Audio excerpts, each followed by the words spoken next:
تعظیم نبی کا سنتے ہی جنہیں سوزش سی ہو جاتی ہے،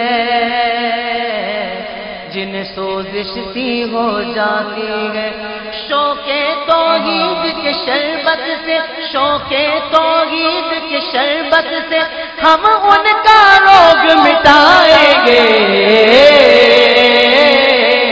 توحید و رسالت کی خاطر ہر باطل سے ٹکرائیں گے، توحید و رسالت کی خاطر ہر باطل سے ٹکرائیں گے۔ ہم آل نبی کے مت والے، حسنین کے مشن کے وارث، جو آل نبی کا چاہنے والا ہے کہہ دے سبحان اللہ۔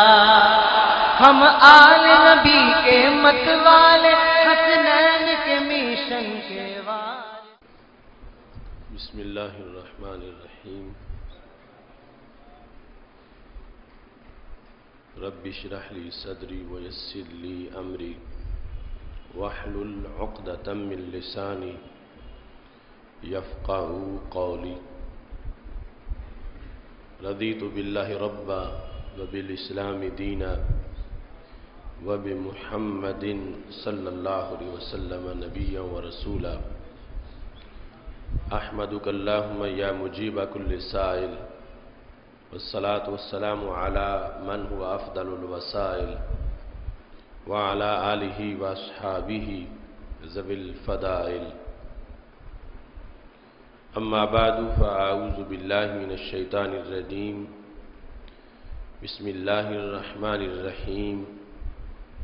یا ایہا النبی حسبک اللہ ومن اتبعک من المؤمنین، صدق اللہ العظیم وصدق رسولہ النبی الکریم الامین۔ ان اللہ وملائکتہ یصلون علی النبی یا ایہا الذین آمنوا صلوا علیہ وسلموا تسلیما۔ الصلاة والسلام علیکہ یا سیدی یا رسول اللہ وعلی آلک واصحابک یا حبیب اللہ۔ مولاي صل وسلم دائما ابدا علی حبیبک خیر الخلق کلہم، منزہ عن شریک فی محاسنہ فجوہر الحسن فیہ غیر منقاسم۔ محمد تاج رسل اللہ قاطبۃ، محمد صادق الاقوال والکلم، محمد ذکرہ روح لانفسنا، محمد شکرہ فرد علی الامم۔ رب صل وسلم دائما ابدا علی حبیبک خیر الخلق کلہم۔ اللہ تبارک و تعالی جل جلالہ وعم نوالہ واتم برہانہ وعظم شانہ وجل ذکرہ وعز اسمہ کی حمد و ثنا، اور حضور سرور کائنات مفخر موجودات زینت بزم کائنات دستگیر جہاں غم گسار زماں سید سرورام حامی بے قسام قائد المرسلین خاتم النبیین احمد مجتبی جناب محمد مصطفیٰ صلی اللہ علیہ وآلہ واصحابہ وبارک وسلم کے دربار گوہر بار میں ہدیہ درود و سلام عرض کرنے کے بعد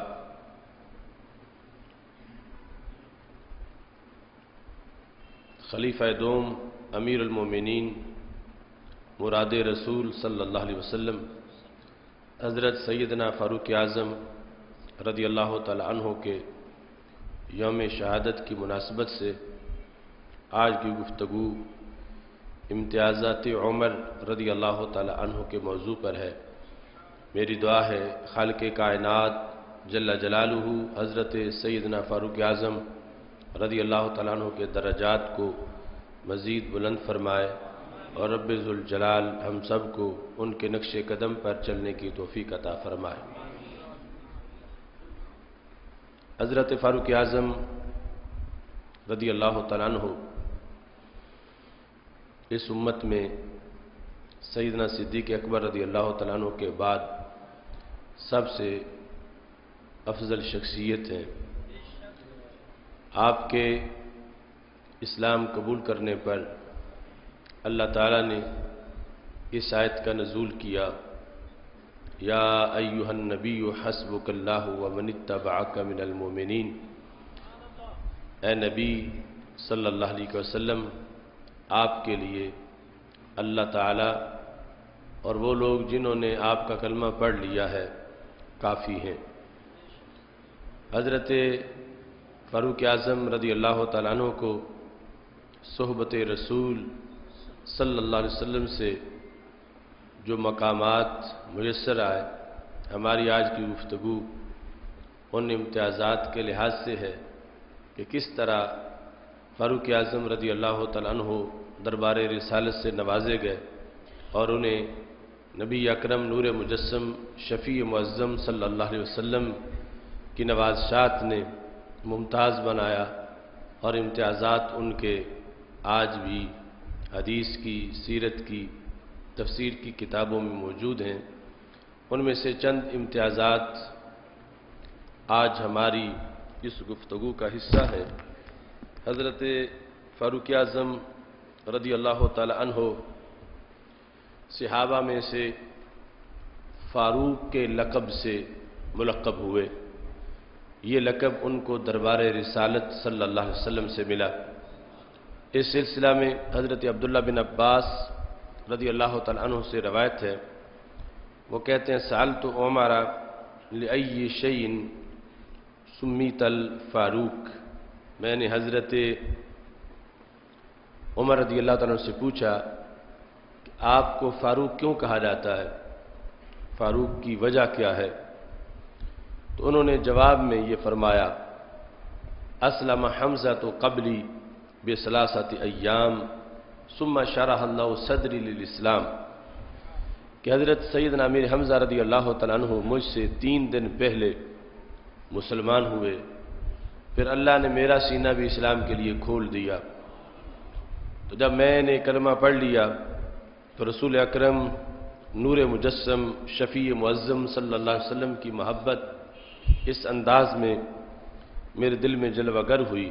کہتے ہیں فما فی الارض نسمۃ ہی احب الی من نسمۃ رسول اللہ صلی اللہ علیہ وسلم، روئے زمین پر کوئی ایسی روح نہیں ہے، کوئی ایسا انسان نہیں ہے کہ جو رسول اللہ صلی اللہ علیہ وسلم کے مقابلے میں مجھے زیادہ پیارا ہو، بلکہ کلمہ پڑھتے ہی میرے دل میں یہ انقلاب آیا کہ اللہ کے رسول صلی اللہ علیہ وسلم میرے نزدیک محبوب ترین شخصیت قرار پائے، اور میں نے اپنی محبتوں کا محور انہیں بنا لیا۔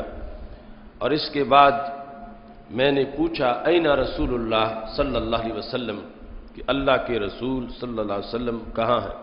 یعنی یہ ابھی ملاقات سے پہلے ہی کہ جب اسلام کے لیے سینہ کھلا اور محبت رسول صلی اللہ علیہ وسلم دل میں موجزن ہوئی، اس کے بعد نبی اکرم صلی اللہ علیہ وسلم کا پتہ پوچھا تو ان کی ہمشیرہ نے دار ارقم کا پتہ بتایا۔ اس تفصیلات کو جو آپ کے ایمان کی ہیں حضرت عمر رضی اللہ تعالی عنہ نے اس حدیث میں بیان کیا کہ جب حضرت عبداللہ بن عباس فاروق کی وجہ پوچھ رہے تھے۔ تو اختصار کے ساتھ یہ ہے کہ جس وقت آپ نے کہا کہ میں دائرہ اسلام میں داخل ہوا اور میں نے کلمہ پڑھا، فکبر اہل الدار تکبیرۃ سامعها اہل المسجد، تو دار ارقم کے اندر جو لوگ تھے انہوں نے تکبیر کا نعرہ بلند کیا، اور اتنا بلند آواز سے وہ نعرہ لگا کہ جس کو مسجد حرام میں بیٹھے لوگوں نے سن لیا۔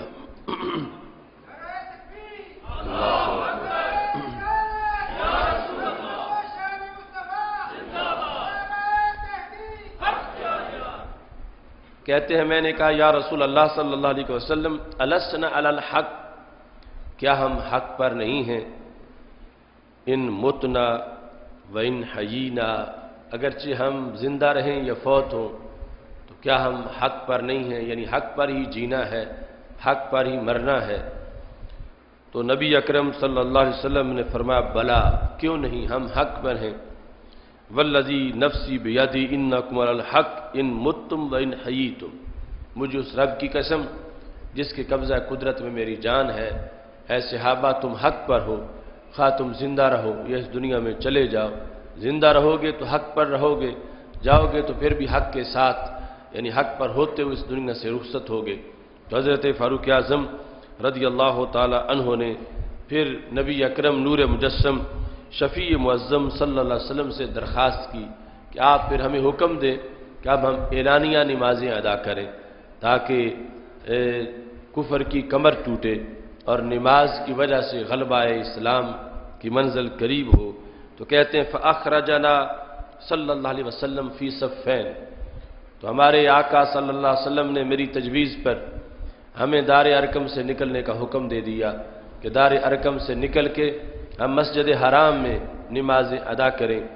کہتے ہیں کہ 2 صفوں میں ہم نکلے، ایک صف میں حضرت امیر حمزہ رضی اللہ تعالی عنہ تھے، وَأَنَا الْفِيَاخِرُ، اور دوسری صف میں میں موجود تھا۔ ہم اس طرح جلوس کی شکل میں چلتے چلتے دخلنا المسجد، مسجد حرام میں داخل ہو گئے۔ کہتے ہیں فَنَظَرَتْ إِلَيَّ قُرَيْشٌ وَإِلَى حمزہ، قریش کی آنکھیں کھلی رہ گئیں، وہ مجھے بھی دیکھ رہے تھے اور حضرت امیر حمزہ رضی اللہ تعالیٰ عنہ کو بھی دیکھ رہے تھے۔ یہ دونوں شخصیات، ان کا اسلام قبول کرنا قریش کے لیے بہت بڑا صدمہ تھا، ان کی بہت سی امیدوں پہ پانی پھر چکا تھا۔ کہتے ہیں فَأَصَابَتْهُمْ كَابَةٌ لَمْ يُصِبْهُمْ مِثْلَهَا، ان کو ایسا دکھ ہوا، ایسی مصیبت پہنچی جو اس سے پہلے انہیں کبھی اتنا بڑا جھٹکا نہیں لگا تھا جتنا بڑا ہمارے اسلام قبول کرنے سے ان کو جھٹکا لگا۔ تو اس انداز میں جب اعلانیہ نماز پڑھی گئی، حق باطل میں ایک فرق ہوا واضح طور پر، تو کہتے ہیں فَسَمَّانِي رسول اللہ صلی اللہ علیہ وسلم یوم اذن الفاروق، یہ وہ دن تھا جب اللہ کے رسول صلی اللہ علیہ وسلم نے میرا نام فاروق رکھا اور مجھے فاروق کا لقب عطا کیا۔ فرق اللہ بی بین الحق والباطل، فرمایا رب نے میری وجہ سے حق باطل میں امتیاز کیا، حق باطل میں فرق کیا۔ اس بنیاد پر اللہ کے رسول علیہ السلام نے مجھے فاروق کہا اور مجھے یہ امت میں منفرد قسم کا لقب عطا فرمایا۔ تو حضرت فاروق اعظم رضی اللہ تعالی عنہ کا یہ لقب دنیا کے اندر، دنیا کے بعد میدان معاشر میں بھی اور جنت میں بھی گونجے گا، یہاں تک کہ نبی اکرم نور مجسم شفیع معظم صلی اللہ علیہ وسلم سے حضرت عبداللہ بن عباس رضی اللہ تعالیٰ عنہ روایت کرتے ہیں کہ جب سرکار دو عالم صلی اللہ علیہ وسلم نے ذکر کیا قیامت کے دن کا اور قیامت کے دن لوگوں کے اکٹھا ہونے کا اور قیامت کے دن کے مختلف قسم کے احوال کا اور حالات کا، تو اس وقت ہمارے آقا علیہ السلام نے حدیث میں یہ الفاظ استعمال فرمایا ثم ینادی مناد این الفاروق عمر، کہ قیامت کے دن یہ اعلان ہوگا، منادی اعلان کرے گا کہ فاروق کہاں ہیں۔ فاروق کے نام کے ساتھ، ان لقب کے ساتھ قیامت کے دن اعلان کیا جائے گا۔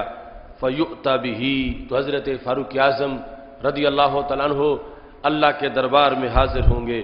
فَيَقُولُ اللَّهُ تَعَالَى مَرْحَبًا يَا أَبَا حَفْص، تو یہ معاشر کا دن ہے جب کسی بڑے بڑے بادشاہ کا بھی کوئی پروٹوکول نہیں ہوگا، لیکن حضرت فاروق اعظم کو اللہ کی طرف سے مرحبا کہا جائے گا۔ مرحبا یا ابا حفص، اے ابو حفص، یہ کنیت ہے حضرت فاروق اعظم رضی اللہ تعالیٰ عنہ کی، اللہ کی طرف سے آپ کو مرحبا کہا جائے گا۔ اور خالق کائنات فرمائے گا ھذا کتابوں کا، دوسروں کو نامہ اعمال فرشتے دیں گے اور حضرت فاروق اعظم کو نامہ اعمال رب ذوالجلال عطا فرمائے گا۔ ھذا کتابوں کا، یہ تمہارا نامہ اعمال ہے۔ فَإِن شِئْتَ فَاقْرَأْ وَإِن شِئْتَ فَلَا، باقی سب کو تو کہا جائے گا کہ نامہ اعمال پڑھو اور دیکھو کیا صورتحال ہے، لیکن یہاں یہ جو خصوصی طور پر اس حالت میں یہ اعزاز ہوگا، فَإِن شِئْتَ فَاقْرَأْ وَإِن شِئْتَ فَلَا تَقْرَأْ، مرضی ہے تو پڑھو، مرضی ہے تو نہ پڑھو۔ کیوں؟